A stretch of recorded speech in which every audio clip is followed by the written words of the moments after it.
నమస్తే. నా ప్రభాత కమలంకు స్వాగతం.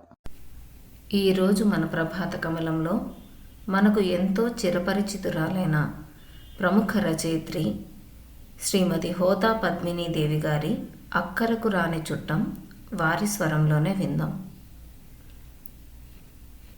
ఇక కథలోకి వెళ్దామా? అందరికీ నమస్కారం. నేను మీ హోతా పద్మినీదేవిని.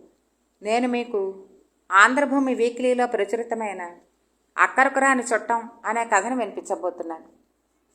బజార్కి ఎడుతున్నాను. ఇంట్లోకి ఏమైనా కావాలా? బయటకు వెళ్ళబోతూ అలవాటు ప్రకారం అడిగాను. జవాబుగా నా శ్రీమతి రాధిక నా చేతిలో సరుకుల లిస్టు రాసిన చీటీ పెట్టింది. యథాలాపంగా కాదు, కుతూహలంగా అది విప్పి చదవడం మొదలుపెట్టాను. 4 కేజీల పంచదార, 1 కేజీ నెయ్యి, 1/2 కేజీ జీడిపప్పు, మైదా, నూనె ప్యాకెట్లు. చదవడం పూర్తి చేయకుండానే ఆశ్చర్యం మిళితమైన చిరు ఆగ్రహంతో చూశాను. నెలకు సరిపడే సరుకులు తెచ్చి 10 రోజులైనా కాలేదు. మళ్ళీ ఇవన్నీ ఏమిటి? వండుకుంటుంటే సరుకులు నిండుకోవా ఏమిటి? నిన్న హల్వా చేశానా? మొన్న కాజాలు, అంతకు ముందు రోజు జాంగిరి. మనం వండుకుని తిన్నంత మాత్రాన సరుకులు అయిపోవు. ఎదురింటి వాళ్ళకి పక్కింటి వాళ్ళకి వండిస్తే అయిపోతాయి. పళ్ళ బిగువన కోపాన్ని దిగమింగ అన్నాను. నేను ఎదురింటి వాళ్ళకేమీ ఇవ్వను. పక్కింటి సుగణకే ఇచ్చాను. తనకి హల్వా చేయడం రాదుట. ఎలా చేయాలని అడిగితే చేసి ఇచ్చాను. ఇలాంటి హల్వా నేను పుట్టాక తినలేదు. మీది అమృతహస్తమని ఒకటే పొగిడింది నన్ను. రాధిక స్వరంలో చిరుగర్వం. ఎందుకు పొగడదు? నువ్వు తేరగా చేసి పెడుతుంటే తెగ తిని పోనిద్దరు. పాపం తనకి వంట రాదుట. వాళ్ళ ఆయన మీ అమ్మ నీకు వంట నేర్పలేదా అని తెగ సాధిస్తాడట. వంట చేతకాక కాదు, బద్ధకం. పగలంతా టీవీ చూడడానికే టైం అంతా సరిపోతుంది. ఇంకా వంట ఎప్పుడు చేస్తుంది? అక్కసుగా అన్నాను. పానిద్దరు. ఇరుగు పొరుగు అన్నాక ఇచ్చిపుచ్చుకోవడం తప్పదు, తేలిగ్గా అంది రాధిక. నేను పళ్ళు కొరుక్కుంటూ సంచి తీసుకుని బజారుకి బయలుదేరాను. ఒక నేషనలైజ్డ్ బ్యాంకులో క్యాషియర్గా పనిచేస్తున్నాను నేను. ఆస్తిపాస్తులేమీ లేవు. బడ్జెట్ ప్రకారం ఖర్చు పెట్టుకోవాల్సిన మధ్యతరగతి జీవిని. నా అర్ధాంగి రాధిక కూడా పరిస్థితిని అర్థం చేసుకుని జాగ్రత్తగా ఖర్చు పెట్టి ఉన్నంతలో పొదుపు చేయగల మనిషే. నెలకో సినిమా నుంచి వస్తూ హోటల్లో టిఫిన్ తినడం ఆమె కోరే చిన్న కోరికలు. చీరలు నగలు కొనమని కూడా అడగదు. అన్ని విషయాల్లోనూ స్ట్రిక్ట్గా ఉండే రాధికలో ఒక బలహీనత ఉంది. తనని ఎవరైనా పొగిడితే చాలు ఉబ్బిపోతుంది. తన శక్తికి మించి వాళ్లకు ఉపకారం చేస్తుంది. ఆమెలోని బలహీనతని క్యాష్ చేసుకుంటోంది సుగుణ. రాధికలోని బలహీనతే నా ఇంటి బడ్జెట్ని అస్తవ్యస్తం చేస్తోంది. ప్రతి నెలకు సరిపడే సరుకులు తెచ్చి 10 రోజులైనా గడవకముందే మళ్ళీ సరుకులు తేవాల్సి వస్తోంది. ఈ విషయంలో రాధికతో గొడవ పడదలుచుకోలేదు. ఆమె తనంతట తానే తెలుసుకోవాలి. ఎలా? ఆదివారం మధ్యాహ్నం అన్నం తిని తినగానే నిద్ర ముంచుకొచ్చింది. 1 గంట పడుకుని లేద్దాం అనుకున్న నాకు దాదాపు 4 అవుతుండగా మెళుకు వచ్చింది. పొరపాటు. యాలకులు పచ్చకర్పూరము కలిసిన సువాసన వంటింట్లోంచి నా ముక్కు అదిరిపోయేలా చేసి చప్పన మెళుకు వచ్చింది. రాధిక మళ్ళీ ఏదో పిండి వంట చేస్తోంది అనుకుంటూ లేచి బద్ధకంగా బయటకు వచ్చాను. అప్పుడే ఏదో పని మీద బయటకు వచ్చిన రాధిక నన్ను చూసి, లేచారా? ముఖం కడుక్కోండి, కాఫీ తెస్తాను అంది. నేను ముఖం కడుక్కుని నేరుగా వంటగదిలోకి వెళ్ళాను. రాధిక బొబ్బట్లు చేస్తోంది. ఇవాళ బొబ్బట్లు చేస్తున్నామేమిటి అన్నాను.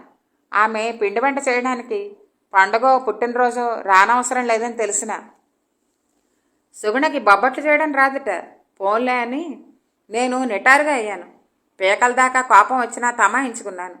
రాధిక కాఫీ ఇచ్చింది. తాగుతూ అక్కడే నిలబడ్డాను.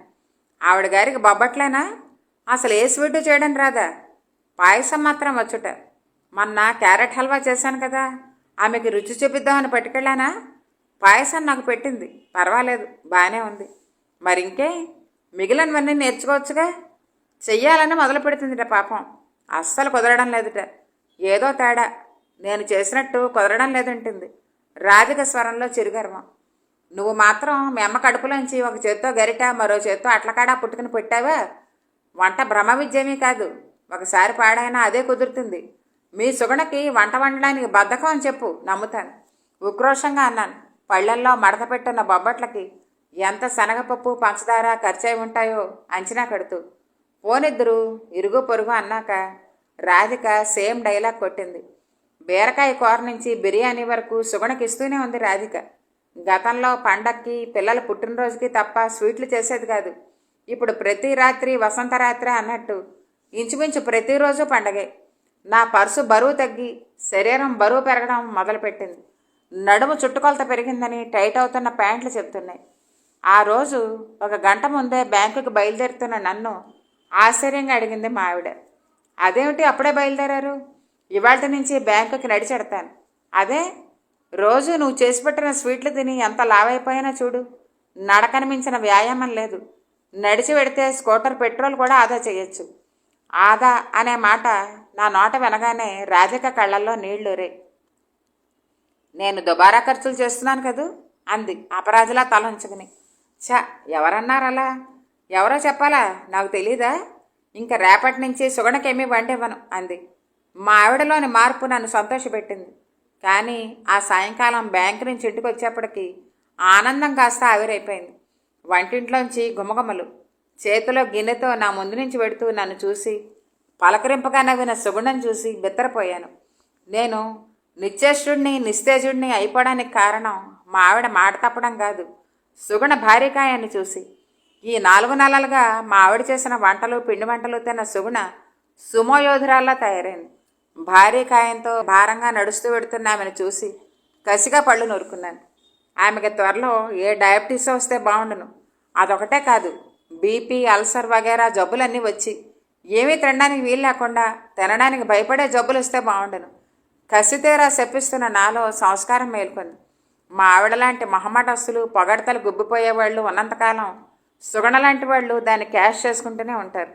జరుగుతున్న దాంట్లో సుగణ తప్పే ఉంది. రాధిక పొగడతా అనే అగడతలా పడిపోయింది. ఆమెని బయటకు లాగడం ఎలా? మర్నాడు మా అబ్బాయి ఎంసెట్ ఎగ్జామ్ రాయాల్సి ఉంది. బ్యాంకులో సీరియస్గా పనిచేసుకుంటున్న నా సెల్కి మా బావమరిది ఫోన్ చేశాడు. మా మామగారికి గుండె నొప్పి వచ్చిందని హాస్పిటల్లో ఐసీయూలో ఉన్నారని చెప్పాడు. నేను అతనితో మాట్లాడి ఫోన్ పెట్టాక రాధిక ఏడుస్తూ ఫోన్ చేసింది. 70 ఏళ్లు పైబడిన తండ్రి ఎలా ఉంటాడోననే ఆందోళన ఆమె స్వరంలో.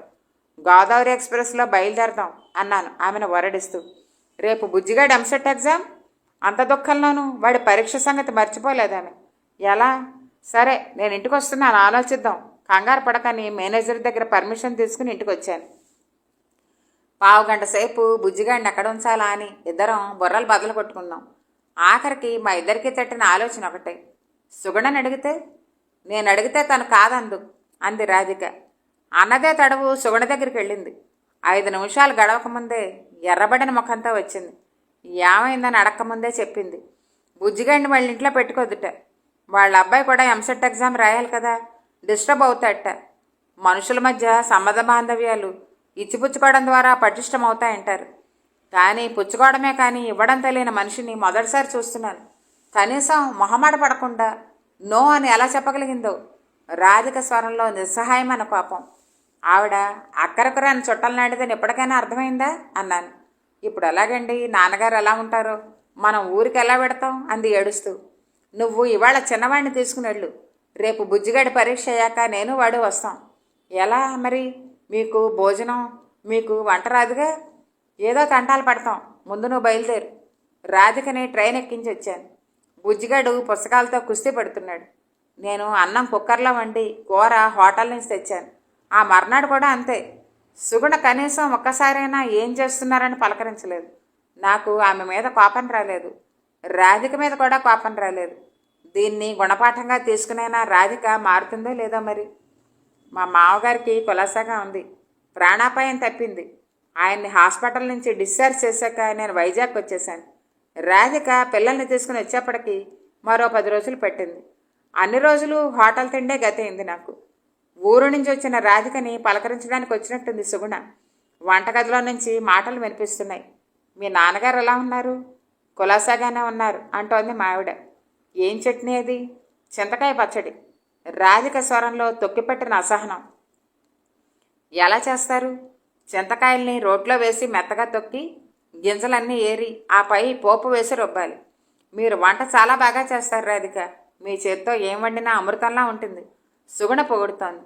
వంట బ్రహ్మ విద్యవి కాదు, శ్రద్ధగా వండితే మీరు బాగా చేయగలరు అంది రాధిక తను చేసిన పచ్చడి రుచి చూపించబోనని స్పష్టం చేస్తూ. కొన్ని క్షణాల తర్వాత గడప దాడుతున్న సుగుణం చూశాను. ఆమె చేతులు ఖాళీగా ఉన్నాయి. ఇంకా రాధిక సుగుణే కాదు, సాక్షాత్తు ఆ బ్రహ్మదేవుడిచ్చి పొగిడినా అగడతలా పడదు.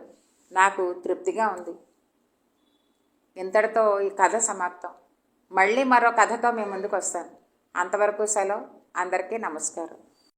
కథను విన్నారు కదా. హాస్యాన్ని జోడించి మనకు ఎంతో అవసరమైన జీవన సూత్రాలను తెలిపే శ్రీమతి హోతా పద్మినీదేవి గారికి ధన్యవాదాలు. మరియు ఈ కథను విన్న మీకు మా ధన్యవాదాలు తెలుపుకుంటూ మీ అభిప్రాయాలను మా కామెంట్ బాక్స్లో వినగోరుతున్నాము. వచ్చే వారం మరో కథతో మీ ముందుకు. అంతవరకు సెలవు. నమస్తే. ప్రతి గురువారం ఉదయం 11 గంటలకు మంచి కథను కబుర్లో ప్రభాత కమలంలో మన దేవాలయాల గురించిన విశేషాలు మా ఇంకో ఛానల్ సాహితీమాలలో ప్రతి ఆదివారం ఉదయం 11 గంటలకు వినండి. సాహితీమాల లింక్ డిస్క్రిప్షన్ బాక్స్లో ఉన్నది. అది కూడా సబ్స్క్రైబ్ చేసినట్లయితే మీకు మేము పోడ్కాస్ట్ చేయగానే వస్తుంది. తప్పక సబ్స్క్రైబ్ చేస్తారు కదూ. అలాగే మీ అభిప్రాయాలను మాకు కామెంట్ బాక్స్లో షేర్ చేయండి. ధన్యవాదాలు.